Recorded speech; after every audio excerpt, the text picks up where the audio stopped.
But first, a sexual predator and former teacher is serving 5 decades for sexually assaulting students. Now the latest on his former boss's punishment for not telling anyone what was happening. This is KMTV 3 News Now, live at 6. Good evening, I'm Jennifer Griswold. A man who is supposed to protect the children at his school will go to jail for a short time for not reporting suspected child abuse by a teacher. That teacher is now serving half a century in prison. Senior reporter Jake Wazakowski explains why the judge felt jail was necessary. It's one of the only times in Nebraska that a case like this has been prosecuted.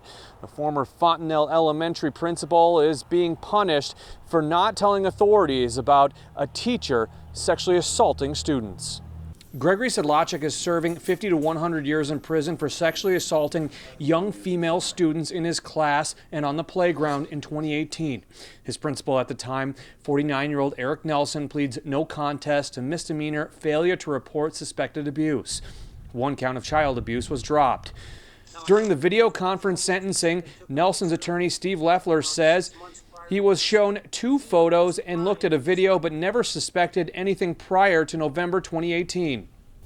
Everybody said he was weird, but they said the kids loved him, blah, blah, blah. There was nothing that would have tipped Mr. Nelson off that this guy was some predator. Prosecutor Molly Keene argued that Nelson saw the video but told staff at Fontenelle Elementary he was going to do his own investigation, then later yelled at an assistant principal for coming forward because a man's career was on the line.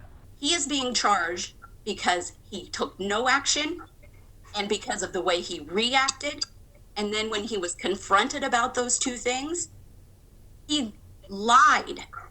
He lied to HR. He lied to OPD. Douglas County District Court Judge Thomas Otepka sentences Nelson to 2 weeks in jail and 1 year probation, saying jail is necessary because of the seriousness of the crime. Keene argued Nelson wanted to protect himself over the school of children. She also read a letter from one of the victim's mothers. He chose to protect a pedophile over my 7-year-old daughter. He should have been her hero and protector. Instead, he enabled Mr. Sedlacek to keep abusing children. Reporting in Omaha, Jake Wazakowski, 3 News Now.